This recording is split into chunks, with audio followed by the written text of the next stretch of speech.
Haruto, Kenta, Ryo, Satoshi, dan Daichi meninggalkan kesibukan Tokyo untuk liburan singkat selama 3 hari. Mereka memesan sebuah villa tua di pinggiran Kyoto melalui aplikasi. Fotonya terlihat biasa, sedikit kusam, tetapi harganya murah. Haruto, yang paling teliti, sempat ragu karena ulasan minim, namun yang lain menganggapnya kesempatan bagus untuk beristirahat. Perjalanan mereka lancar. Kereta melewati hamparan perbukitan dan hutan rendah yang mulai menguning. Saat mereka tiba di wilayah villa, udara terasa lebih dingin. Jalan menuju lokasi berada di pinggir permukiman kecil dengan rumah-rumah tradisional yang tampak tua namun terawat.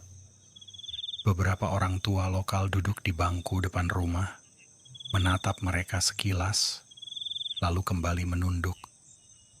Villa itu berdiri sedikit terpisah dari rumah lain.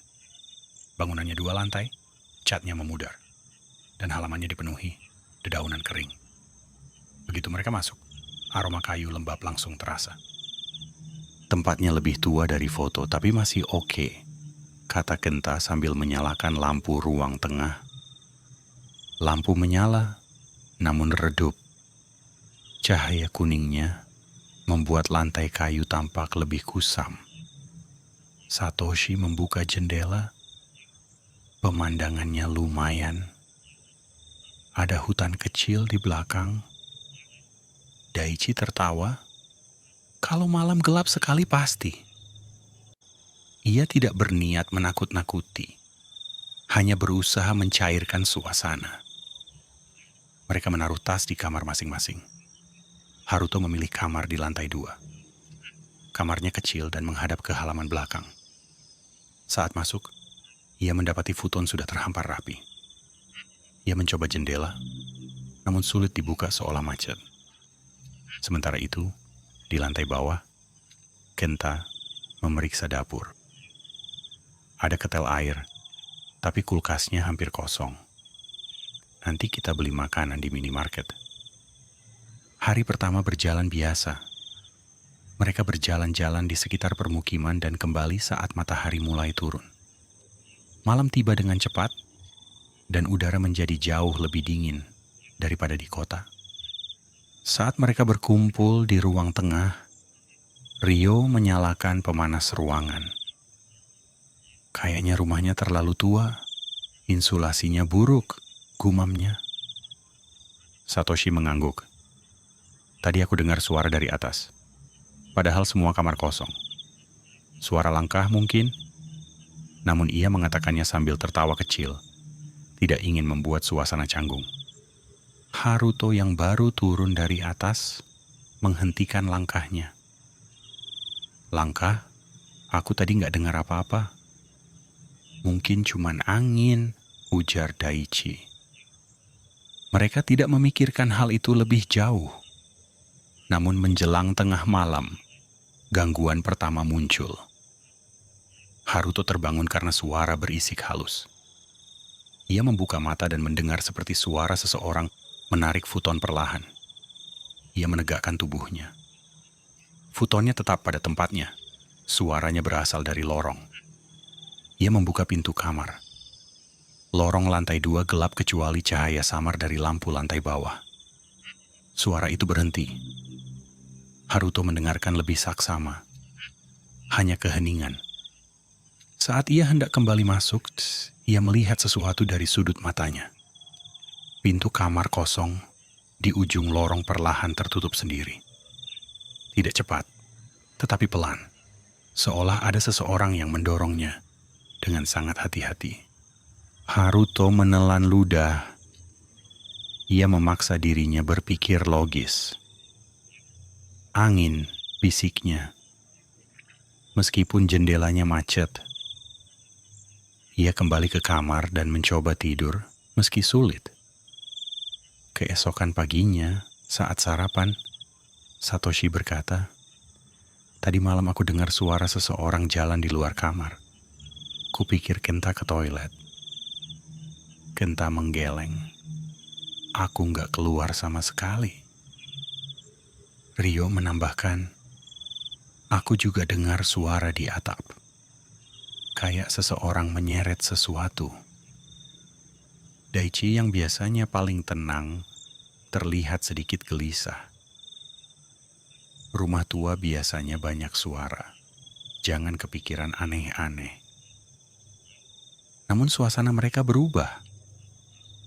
Awalnya mereka menganggap ini sebagai pengalaman unik. Menginap di rumah tua. Tapi masing-masing mulai merasakan ketidaknyamanan yang sama. Namun mereka tidak ingin merusak rencana liburan mereka kali ini dan mencoba untuk tidak mempedulikannya. Mereka kembali ke villa pukul 9 setelah seharian berkeliling. Saat Satoshi dan Rio berada di ruang tengah, tiba-tiba pintu masuk bergetar. Seperti ada seseorang menarik gagangnya dari luar. Ada orang? Rio bangkit dan memandangi pintu. Getar itu berhenti seketika. Satoshi membuka sedikit tirai jendela dekat pintu. Tidak ada siapa-siapa. Jalan kecil di depan villa kosong. Udara semakin dingin. Mereka memutuskan tidur lebih awal. Haruto kembali merasakan suara aneh di lorong. Kali ini lebih jelas. Suara langkah kecil. Seperti langkah anak-anak.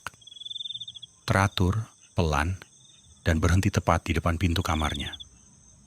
Haruto menahan napas. Kenop pintunya bergerak sedikit, seperti ada seseorang yang menyentuhnya dari luar. Pintu itu tidak terbuka, namun suara napas halus terdengar melalui celah bawahnya. Ia menutup mulutnya rapat-rapat dan tidak bergerak hingga suara itu menghilang. Kayaknya rumah ini nggak beres, kata Kenta. Namun ia tidak mengambil pusing dan memutuskan kembali tidur. Saat pagi tiba, tidak ada satupun dari mereka yang membahas kejadian yang mereka alami. Karena mereka tidak ingin merusak suasana. Mereka kembali melanjutkan rencana liburan yang sudah mereka susun. Sampai malam tiba, mereka hendak kembali ke villa. Setelah kembali dari kedai ramen, tempat mereka makan malam. Namun sebelum melangkah jauh, seorang pria tua setempat yang sedang makan menatap mereka. "Apa kalian turis?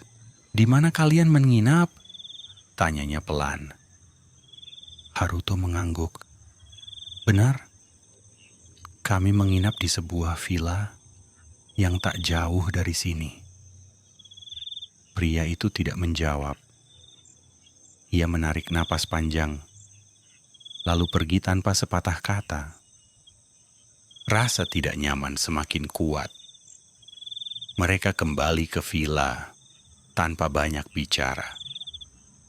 Saat mereka berkumpul di ruang tengah, membahas rencana pulang besok pagi, lampu tiba-tiba meredup. Bukan mati, tetapi bergetar seperti disedot sesuatu. Suhu turun drastis. Rio memandang ke arah tangga. "Tadi kalian lihat?" "Apa?" tanya Daichi. "Ada bayangan naik ke lantai 2, tapi kita semua di sini." Keheningan menelan seluruh ruangan. Haruto perlahan membalikkan badan menghadap tangga. Tangga itu kosong. Namun suara langkah muncul dari lantai atas. Kali ini bukan suara pelan, tetapi langkah berat, seperti seseorang berjalan mondar-mandir. Mereka terpaku. Suara itu berhenti tiba-tiba. Kemudian, terdengar suara pintu kamar terbuka satu persatu. Brug, brug, brug. Haruto merasakan bulu kuduknya berdiri. Ada sesuatu di atas. Dan ketika pintu terakhir terbuka, suara langkah perlahan turun tangga. Mereka menatap ke arah tangga dan melihat sesuatu yang mengerikan di hidup mereka. Langkah berat itu berhenti. 5 pemuda itu berdiri mematung, tidak berani bergerak.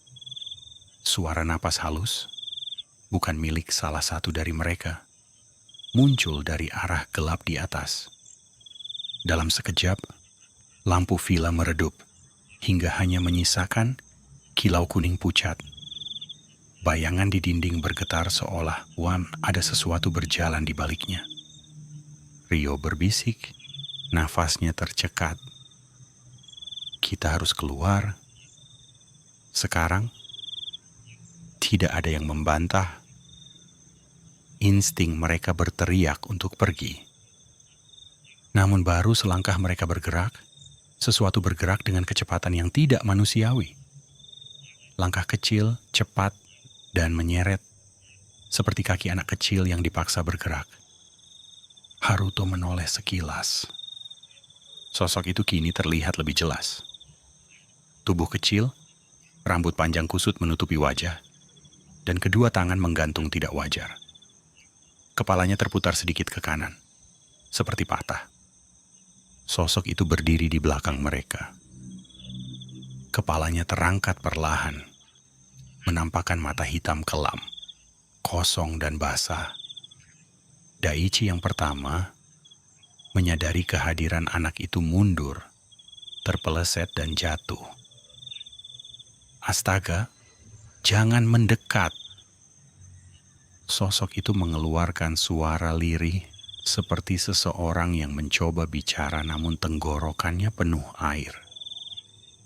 Lalu ia bergerak, bukan berjalan, melainkan merayap di lantai dengan kecepatan tiba-tiba. Kenta menjerit, "Lari!" Haruto menendang sosok itu refleks. Tendangannya mengenai bahu kecil itu. Tubuhnya terdorong sedikit, tapi tidak jatuh. Seolah tidak memiliki berat. "Haruto!" teriak Satoshi. Satoshi menarik tangan Haruto. "Pintu! Sekarang!" Mereka berlari ke pintu utama. Daichi sudah menunggu sambil memukul-mukul panel pintu yang tiba-tiba macet. "Kuncinya nggak bisa diputar," teriaknya panik. Rio mencoba membantu. Dorong pakai badan. Mereka berdua menghantam pintu sekuat tenaga. Tiba-tiba lampu villa mati total.